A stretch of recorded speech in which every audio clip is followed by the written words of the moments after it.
வணக்கம். செல்வகுமாரின் நீண்டகால வானிலை ஆய்வறிக்கை 2025 ஜனவரி 30 வியாழக்கிழமை அதிகாலை நிலவர அப்டேட்ஸ்.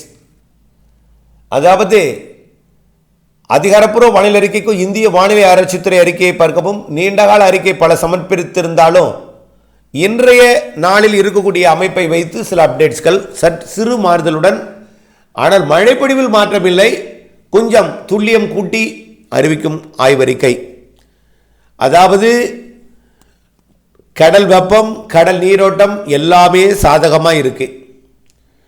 அதே போல நிகழ்வுகள் உருவாக்கக்கூடிய இடத்துலையும் லானினா அமைப்பு, அப்புறம் இந்திய பெருங்கடலில் அது நெகட்டிவ் ஐஓடியோ நடுநிலை ஐஓடியோ மழைக்கு சாதகமான ஐஓடி தான். அதில் எப்படிப்பட்ட ஐஓடியாக இருந்தாலும் மழைக்கு சாதகம். எம்ஜிஓ அமைப்பு நிலநடுக்கோட்டு இந்திய பெருங்கடலில் நீடிக்கிறது. ஆகவே எம்ஜிஓ அமைப்பும் இருக்கிறது, ஐஓடி சாதகம், கடல் வெப்பம் சாதகம், கடல் நீரோட்டம் சாதகம். என்ன ஒரு இடையூறு என்றால் வளிமண்டலம். அதுவும் வளிமண்டல இடையூறுக்கு காரணம் தென்னரை கோளத்தில் வலுவான நிகழ்வு இருக்கிற காரணத்தினால குளிர்காற்றை கூடுதலாக இருக்கிறது. வட அரைக்கோளத்தில் வட இந்திய நிலப்பகுதிகளில் இருக்கக்கூடிய தாழ்வு சுழற்சி கிழக்கு காற்றை இருக்கிறது, அது கொஞ்சம் பிளஸ். தற்பொழுது அனைத்து மாவட்டங்களுக்கும் தூறல் மழைப்பொழிவை, நனைக்கும் மழைப்பொழிவை வரக்கூடிய 3 நாட்களுக்கு 4 நாட்களுக்கு கொடுக்க போகிறது. ஆங்காங்கே இந்த மழைப்பொழிவு வட மாநிலங்களுக்கு இந்த கிழக்கு காற்று போய் மழைப்பொழிவை ஏற்படுத்த போகிறது. இவையெல்லாம் கொஞ்சம் சாதக வானிலையாக இருந்தாலும் குளிர், அதாவது வளிமண்டலம் மட்டுமே சில நேரங்களில் இடையூறு. அந்த குளிர் எங்கேருந்து வருகிறதுன்னு பார்த்தீங்கன்னா வடதுருவத்திலிருந்து சீனா வழியாக, வியட்நாம், கம்போடியா, லாவோஸ் வழியாக கிழக்கு காற்றாக வருகிறது. கிழக்கு காற்றில் 3 வகை உண்டு. சென்னை, ஆந்திர பிரதேசம் பகுதியில் வரும் கிழக்கு காற்று குளிர்காற்று. வடகடலோரம் வருவது டெல்டாவிற்கு வடக்கே வருவது ஓரளவு குளிர்காற்று. ஆனால் டெல்டாவிற்கு தெற்கே வருவது கிழக்கு காற்று. அது பிலிப்பைன்ஸ் மற்றும் சுமத்ரா தீவு பகுதி வழியாக, சிங்கப்பூர் வழியாக வரக்கூடிய காற்று, அது நீராவி காற்று. ஆகவே 3 விதமான காற்று. அதனால தான் ஆந்திர பிரதேசத்தில் குளிரும், வட தமிழ்நாட்டிற்கு மேகமூட்ட தூறல் நனைக்கும் மழையும், தென் மாவட்டங்களுக்கு நீராவி காற்று வருகிற காரணத்தினால மழைப்பொழிவும் அமைய இருக்கிறது. இந்த வடக்கே குளிர்காற்று இருந்தாலும் வெயில் வந்ததும் வெப்பம் உயர்ந்ததும் ஆங்காங்கே மழைப்பொழிவை கொடுக்கும். தூறல் நனைக்கும் மழைப்பொழிவை குறைந்தபட்சம் ஆங்காங்கே வரக்கூடிய 2ஆம் தேதி வரை கொடுக்கும். இன்றைக்கு 30ஆம் தேதி மதிய மாலையில் கூட வடவுள் மாவட்டங்கள், டெல்டா மாவட்டங்களில் கூட ஆங்காங்கே தூறல் நனைக்கும் மழைப்பொழிவுகள்லாம் குறைந்தபட்சம் கொடுக்கும். இப்படி 2ஆம் தேதி வரை இந்த மழைப்பொழிவை கொடுக்க போகிற நிலையில் 3, 4, 5, 6ஆம் தேதி இடைவெளி, கண்டிப்பாக இடைவெளி. 3, 4, 5, 6ஆம் தேதி அந்த இடைவெளியை பயன்படுத்தி அறுவடை செய்திடுங்க. அதுக்கு முன்னாடி குழப்ப வானிலையும் மழை வானிலையும் இடையூறு கொடுக்கும் வானிலை. 3, 4, 5, 6 தேதிகளில் கொடுக்கக்கூடிய இடைவெளியை பயன்படுத்தி அறுவடை செய்யுங்க. அதுக்காக 7ஆம் தேதி மழை வந்துடும் சொல்லலை. 7, 8 குழப்ப வானிலை. இலங்கைக்கு மழைப்பொழிவை கொடுக்கும், தென் மாவட்டங்களுக்கு தூறலை கொடுக்கும், டெல்டா மாவட்டங்களுக்கு மேகமூட்டம் தூறல் சாரல் இருக்கலாம், ஆனால் உறுதி அல்ல. வட மாவட்டங்களுக்கெல்லாம் எந்த பிரச்சனையும் இல்லை 7, 8 தேதிகளில். ஆகவே 7, 8 தேதி இலங்கைக்கு மழை, தென் மாவட்டங்களில் ஓரிரு இடங்களில் தூறல் நனைக்கும் மழை, டெல்டாவிற்கோ அதற்கு வடக்கேயோ வாய்ப்பு குறைவு, ஆனால் மிரட்டு வானிலை இருக்கும் 7, 8 தேதிகளில். ஆக 7, 8 தேதிகளிலே நீங்கள் அறுவடை செய்யலாம், ஒன்றும் பிரச்சனை கிடையாது. 9, 10 அறுவடை செய்யலாம். 11, 12, 13 தென் மாவட்டங்களுக்கு நனைக்கு மழை, லேசான மழை பொழிவுகள் தெரிகிறது. தென் கடலோரம் உறுதியாக இலங்கைக்கும் 11, 12, 13 இலங்கைக்கும், தமிழ்நாட்டின் தென் மாவட்ட கடலோர பகுதிகளுக்கும், தென் மாவட்ட மேற்கு தொடர்ச்சி மலைக்கும் லேசான மிதமான மழைப்பொழிவு தெரிகிறது 11, 12, 13 தேதிகளில்.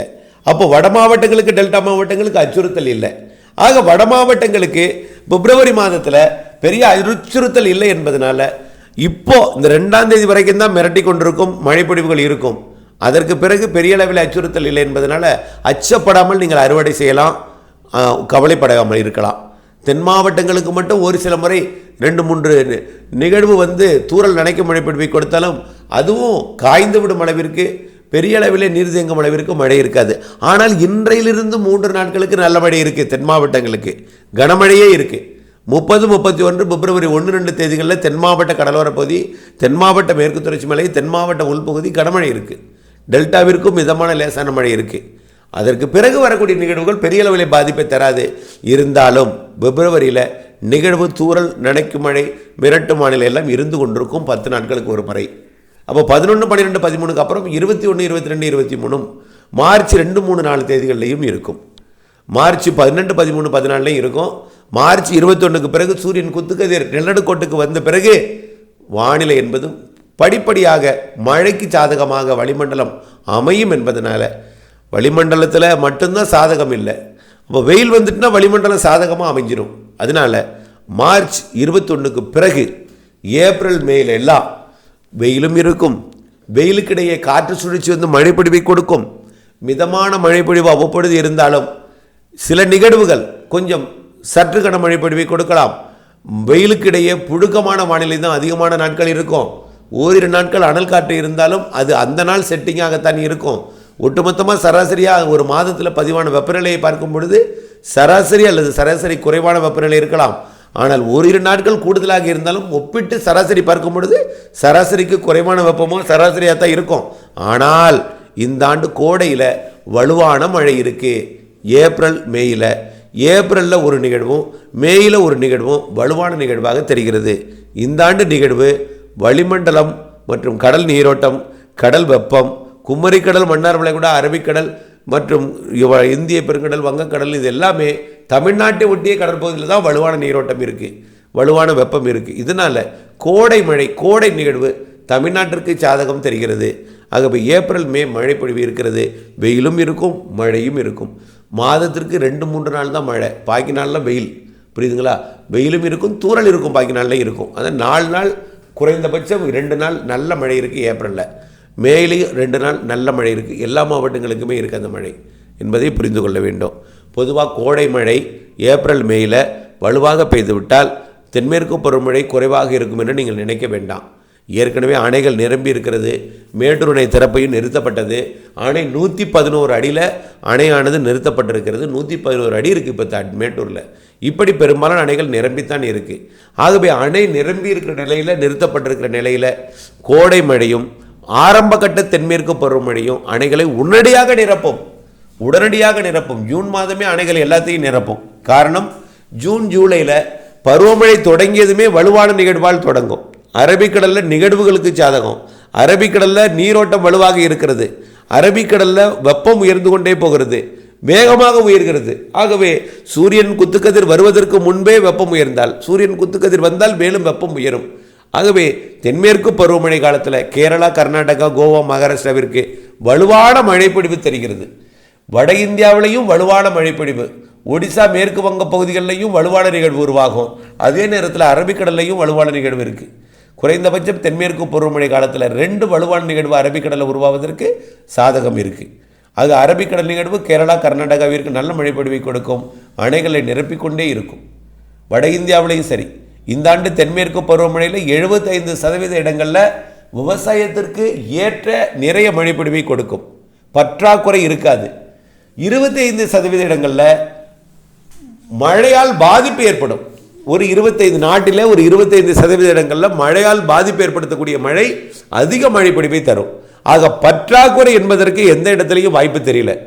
ஆக தென்மேற்கு பருவமழையை பொறுத்த வரைக்கும் அது தமிழ்நாட்டில் பெய்யக்கூடிய, தென்மேற்கு பருவமழையில் பெய்யக்கூடிய வெப்பசல மழைப்பொழிவு கூட இந்த ஆண்டு சராசரிக்கு கூடுதலாகத்தான் தெரிகிறது. காரணம் என்னன்னா, தென்மேற்கு பருவமழையில் கூட தமிழ்நாட்டில் வளிமண்டல சுழற்சி அமைய வாய்ப்பு இருக்கு. வங்கக்கடலையும் அரபிக்கடலையும் இருவேறு காற்று சுழற்சிகள் அமைந்து கூட தென்மேற்கு பருவமழை காலத்தில் தமிழ்நாட்டில் வெப்பசலன இடிமழை பொழிவு, காற்று சுழற்சி மழைப்பொழிவு தென்மேற்கு பருவமழை காலத்திலும் கிடைக்க வாய்ப்பு இருக்கு. ஆகவே மழையை பொறுத்த வரைக்கும் இதுவரைக்கும் பெய்யவில்லையே, இப்படித்தான் எதிர்காலம் இருக்கும் என்று தயவுசெய்து நினைக்க வேண்டாம். வானிலை எல்லாம் மாறுதலுக்கு உட்பட்டது, மாறி வரும். இந்த ஆண்டு 2025 பொறுத்த வரைக்கும் மழை ஆண்டு எனலாம். இடைவெளி கொடுத்து மழைப்பொழிவை கொடுக்கும். அதாவது ஒரு ஆண்டில் பெய்ய வேண்டிய மழை குறிப்பிட்ட நாட்களிலே கொட்டி தீர்த்துவிடும் என்பதை நீங்கள் புரிந்து கொள்ள வேண்டும். ஆகவே மழைப்பொழிவை பொறுத்த வரைக்கும் ஒவ்வொரு ஆண்டும் இப்படி வஞ்சிக்கிறதே என்ற கவலை வேண்டாம். இந்த ஆண்டு நல்ல மழை இருக்குது.